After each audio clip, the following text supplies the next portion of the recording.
Hello दोस्तों, आज की इस क्लास में हम लोग समझेंगे व्याकरण का ये पार्ट 3 है। ठीक है। पार्ट 1 और 2 आपको डाला गया है, जिसमें पार्ट 1 में वर्णमाला के बारे में सिखाया गया, आपको बताया गया है। ठीक है। उसके बाद पार्ट 2 में संज्ञा के बारे में आपको बताया गया था कि संज्ञा क्या होती है, उसका प्रकार, उसका मान लीजिए कि जो भी ऑब्जेक्टिव था उसको करवाया गया है। ठीक है। और पार्ट 3 में हम लोग क्या सीखेंगे, लिंग के बारे में सीखेंगे। ठीक है। यानी इंग्लिश में इसको हम लोग जेंडर कहते हैं। अब देखिए, लिंग का मतलब क्या होता है। लिंग का मतलब होता है पहचान। ठीक है। तो लिंग का अर्थ जो होता है, लिंग का अर्थ क्या होता है, पहचान। पहचान या चिन्ह, जिससे हम लोग किसी भी चीज़ को जानते हैं, समझते हैं कि ये क्या, इसका पहचान क्या है, जिससे यह जाना जाता है कि कोई शब्द पुरुषवाचक है या स्त्रीवाचक। ठीक है। लिंग से हम लोग, लिंग का मतलब क्या होता है, पहचान, जिससे हम लोग यह समझ सकते हैं कि कोई भी वस्तु पुरुषवाचक है या स्त्रीवाचक है। ठीक है। तो इसलिए इसके आधार पर लिंग दो प्रकार के होते हैं। एगो होता है पुल्लिंग और एगो होता है स्त्रीलिंग। ठीक है। पुल्लिंग और स्त्रीलिंग। पुल्लिंग का मतलब जो पुरुष जाति का बोध कराता है, स्त्रीलिंग का मतलब जो स्त्री जाति का बोध कराता है। ठीक है। तो ये होता है लिंग दो प्रकार के, एक पुल्लिंग एक स्त्रीलिंग। अब हम लोग समझते हैं कि कुछ पुल्लिंग शब्द दिया हुआ है।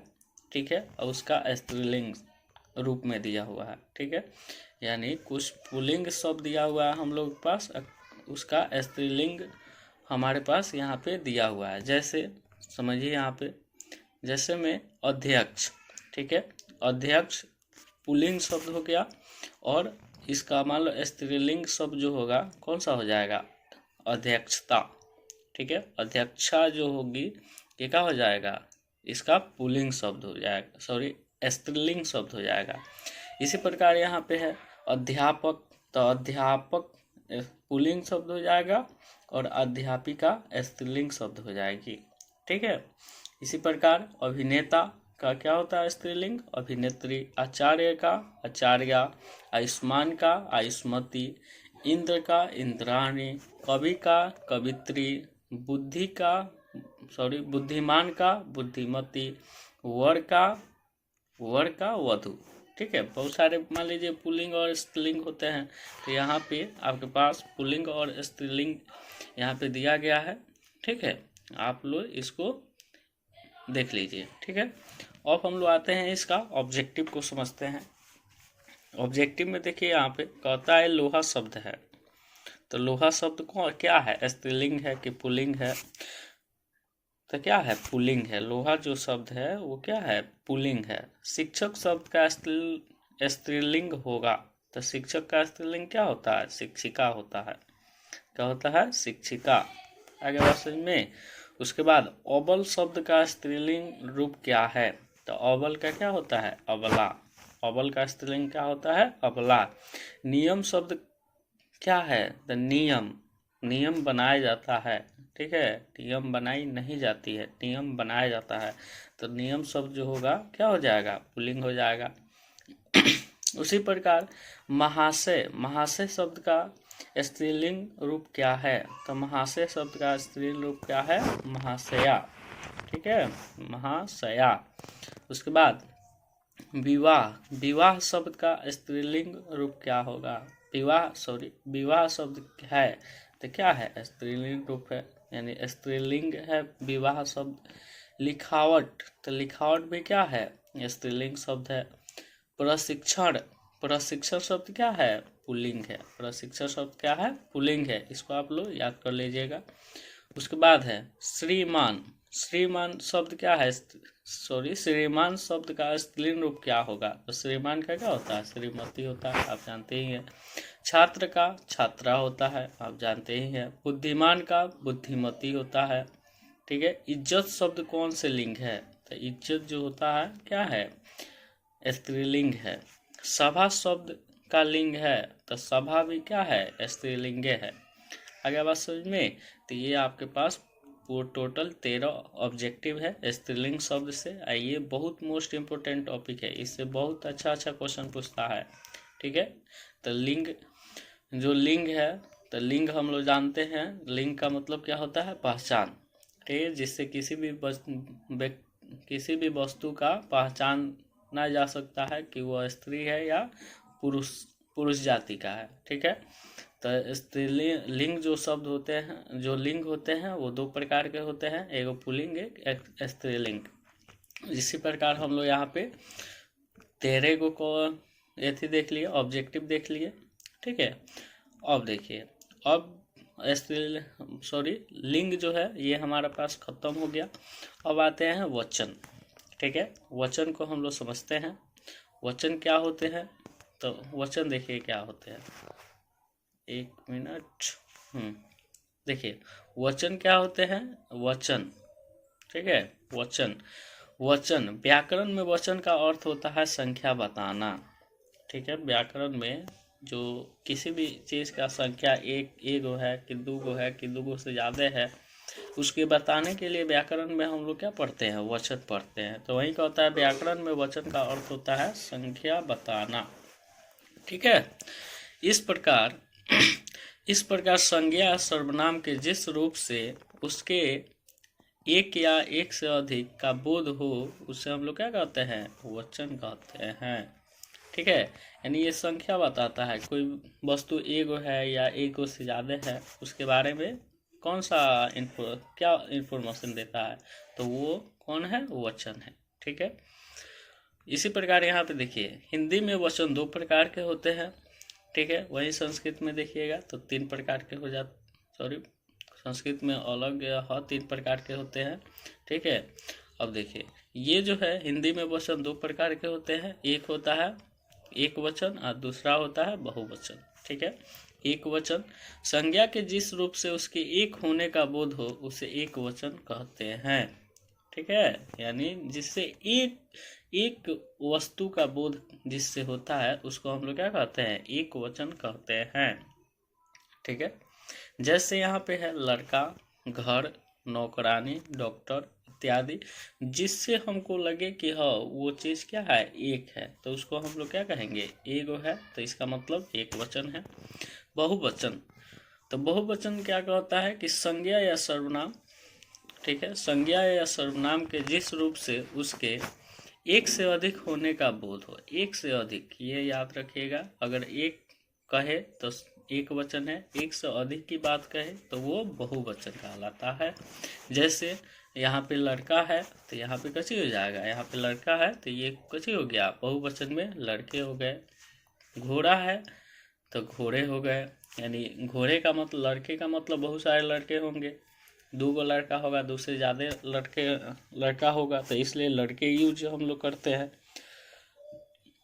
उसी प्रकार घोड़ा जो है, एक घोड़ा है तो घोड़ा सिर्फ कह देंगे, लेकिन बहुत सारे घोड़ा है तो उसको हम लोग घोड़े शब्द से यूज करेंगे, उसका उच्चारण करेंगे। उसके बाद पहाड़िया, क्या है, पहाड़िया, तो पहाड़िया का मतलब बहुत सारे पहाड़ मिलके पहाड़िया बनाते हैं। नदिया, बहुत सारे नदी मिलके नदिया बनाती है। तो यानी 2 से अधिक जिस शब्द का बोध हो, 2 या 2 से अधिक जहाँ पे संख्या बताना होगा, उसको हम लोग क्या बोल देंगे, बहुवचन। ठीक है, अब हम लोग आते हैं कुछ यहाँ पे नोट में क्या हमको याद होना चाहिए, जैसे है छाया, प्रेम, जल, दूध, वर्षा, हवा, आग, सदा एक वचन में प्रयुक्त होते हैं। ठीक है, यहाँ से याद कर लीजिएगा, छाया, प्रेम, जल, दूध, वर्षा, हवा, आग, ये सब किस में आते हैं, एक वचन में प्रयोग करते हैं। ठीक है, कितना भी छाया बन रहा है उसको हम लोग सिर्फ छाया कहेंगे, छायाएं नहीं कहेंगे। प्रेम जो है उसको हम लोग गिन नहीं सकते हैं कि एक प्रेम कोई करता है हमसे, कि 2 प्रेम करता है, कि 5 गो प्रेम करता है। प्रेम जो शब्द है उसको हम लोग नहीं गिन सकते हैं।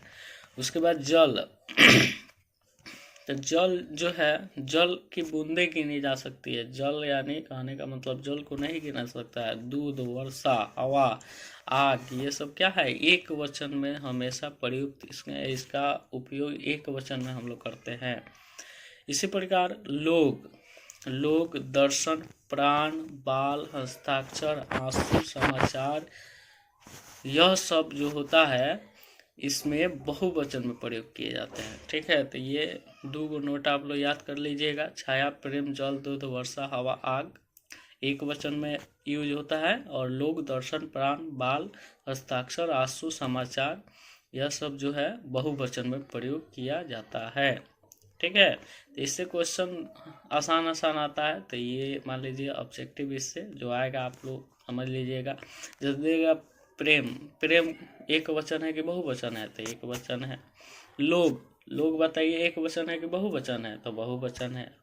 आंसू, आंसू एक वचन है कि बहुवचन है, तो बहुवचन है। ठीक है, ये वर्षा, वर्षा एक वचन है कि बहुवचन है, तो एक वचन है। ठीक है, तो इससे आपको आसान क्वेश्चन आता है, इसलिए यहाँ पे ऑब्जेक्टिव इसका छोड़ा गया है। ठीक है, तो आपको जहाँ मिलेगा वहाँ आप कर लीजिएगा। ठीक है, क्वेश्चन बैंक बनाइएगा तो उसमें सब मिल जाएगा। आगे बात समझ में। अब हम लोग आते हैं जो हमारा मेन टॉपिक है, वो है कारक। ठीक है, कारक बहुत अच्छा टॉपिक है, जिससे बहुत अच्छा क्वेश्चन पूछता है। ठीक है, ये पढ़ लीजिएगा तो आसानी से आपका क्वेश्चन सभी बन जाएगा। तो देखिए, कहता है कारक, तो कारक जो है कहता है संज्ञा या सर्वनाम के जिस रूप और कार्य से उनका संबंध वाक्य में क्रिया से जाना जाता है उसे कारक कहते हैं। कारक के कितने भेद होते हैं? 8 भेद होते हैं। ठीक है, कारक के कितने भेद होते हैं? 8 भेद होते हैं। आगे बात समझ में। देखिए यहाँ पे कारक चिन्ह, इसको याद रखिएगा। कारक चिन्ह से क्वेश्चन पूछता है कि बताइए, कहेगा कि कर्ता ने, ऐसे याद कर लीजिएगा कि कर्ता ने कर्म को करण से संप्रदान के लिए संबंध काके की अधिकरण में पर संबोधन हे हा हो अरे अजी। ठीक है, ये कारक के को भेद होता है? 8 को भेद होता है। आगे बात समझ में। कारक कितने भेद होते हैं? 8 को भेद होते हैं। ठीक है, अब एक एक करके हम लोग आते हैं, पढ़ते हैं क्या होता है। ठीक है, चलिए। अब यहाँ पे है, पहला है कर्ता कारक। क्या है? कर्ता कारक। तो कर्ता कारक जो है कहता है कि संज्ञा के जिस रूप से क्रिया करने वाले का बोध हो उसे हम लोग क्या कहते हैं? कर्ता कारक कहते हैं। 2 नंबर है कर्म कारक। क्या होता है? इसका चिन्ह मेन होता है कर्ता ने कर्म को करण से संप्रदान को के लिए अधिकरण में पर संबंध का के की, ठीक है, संबोधन हे हरे ओ जी। ठीक है, ये सब होता है। कर्म कारक क्या होता है? जिस पदार्थ पर क्रिया का फल पड़े उसे कर्म कारक कहते हैं। ठीक है, तीसरा का कारक हम लोग देखते हैं। 3 नंबर कारक जो है कहता है कि करण कारक। करण कारक जो क्रिया की सिद्धि में साधन के रूप में काम आए उसे करण कारक कहते हैं। संप्रदान कारक, संज्ञा या सर्वनाम के जिस रूप से किसी को कुछ दिए जाने या किसी के लिए कुछ करने का बोध हो उसे संप्रदान कारक कहते हैं। आपादान कारक, संज्ञा या सर्वनाम के जिस रूप से विरह, विछड़ना, दूरी, तुलना आदि का बोध हो उसे हम लोग आपादान कारक कहते हैं। यहाँ पे छूटा हुआ है आपादान कारक, यहाँ पे आप सुधार लीजिएगा।